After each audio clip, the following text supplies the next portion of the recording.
সবাইকে নমস্কার জানাই। আজকের এই ভিডিওতে আজকে আমরা আলোচনা করব জামাই ষষ্ঠীর ব্রত কথা।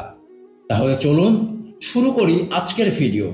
জ্যৈষ্ঠ মাসের শুক্লা পক্ষের ষষ্ঠীতে জামাই ষষ্ঠী ব্রত পালন করা হয়ে থাকে। জ্যৈষ্ঠ মাসের অমাবস্যার পরে যে ষষ্ঠী আসে সেই দিনটি হলো শুক্লা ষষ্ঠী বা জামাই ষষ্ঠী। এই ষষ্ঠীর আরেক নাম অরণ্য ষষ্ঠী। প্রচলিত জনশ্রুতি অনুসারে প্রাচীন ভারতে মেয়ের বিয়ের পর তার সন্তান সম্ভবা না হওয়া অবধি তার বাবা মা তার বাড়ি যেতে পারতেন না। কোনো কারণে মেয়ের যদি সন্তান ধারণের সমস্যা হতো তাহলে মেয়ের বাড়ি বাপ মায়ের আশাই হয়ে উঠত না। তখন জামাই ষষ্ঠীর প্রচলন হলো। এই দিনে মেয়ের বাপের বাড়িতে মেয়ে জামাইকে নিয়ন্ত্রণ করা হয় এবং তাদের কল্যাণের জন্য মা ষষ্ঠীর পুজো দেওয়া হয়। জেনে নেওয়া যাক এই ব্রতের পেছনে প্রচলিত কাহিনী। এক ব্রাহ্মণের ঘরে তার 3 ছেলে ও তাদের 3 বউ থাকতেন, আর ছিল তাদের পোষা বিড়াল।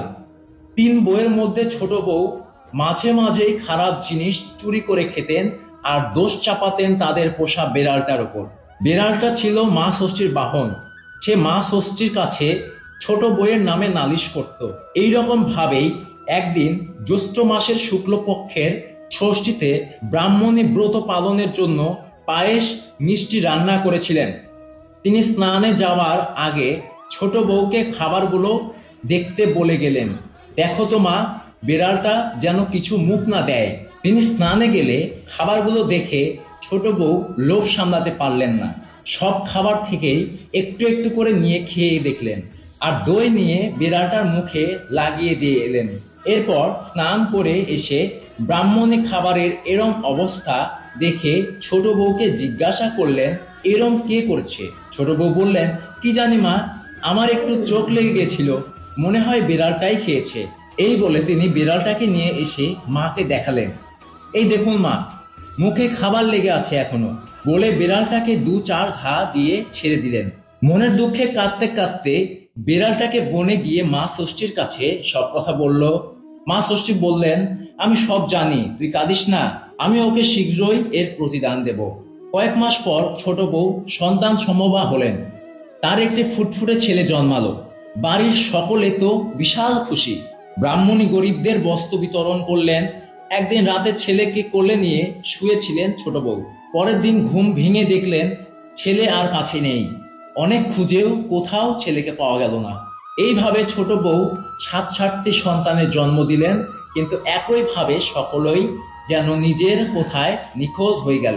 রাতে কোলে নিয়ে তিনি শুতেন আর সকালে উঠে কাউকে খুঁজে পেতেন না। পাড়ার লোকেরা সকলে বলা চালু করলো, এ নিশ্চয়ই রাক্ষসী, নিজের ছেলে মেয়ে খেয়ে ফেলে, একে ঘর ছাড়া করা উচিত। এই কথা শুনে ছোট বউ নিজেই ঘর ছেড়ে বনে গেলেন। বনে এসে মা ষষ্ঠীর নাম করে কাঁদতে থাকলেন। তার কান্না শুনে মা ষষ্ঠীর দয়া হলো। তিনি একজন বুড়ির ছদ্মবেশে এসে ছোট বউকে জিজ্ঞেস করলেন, কি হয়েছে, কাঁদছিস কেন? ছোট বউ তার দুঃখের কথা জানালেন। তখন বুড়ি বললেন, নিজের দুঃখের কথা তো বললি, কিন্তু ছেলেপুলে হবার আগে যে তুই খাবার চুরি করে তোদের বিড়ালের নামে দোষ দিতিস সেটা তো বললি না। ছোট বউ তখন বুড়ির পায়ের উপর লুটিয়ে পড়লেন, তুমি কে মা, আমার এত কথা জানলে কি করে? মা ষষ্ঠী নিজের পরিচয় দিলেন। তখন ছোট বউ আরো জোরে তার পা জড়িয়ে ধরলেন। আমি অনেক ভুল করেছি মা, আমায় ক্ষমা করুন, আপনি যা বলবেন তাই করব।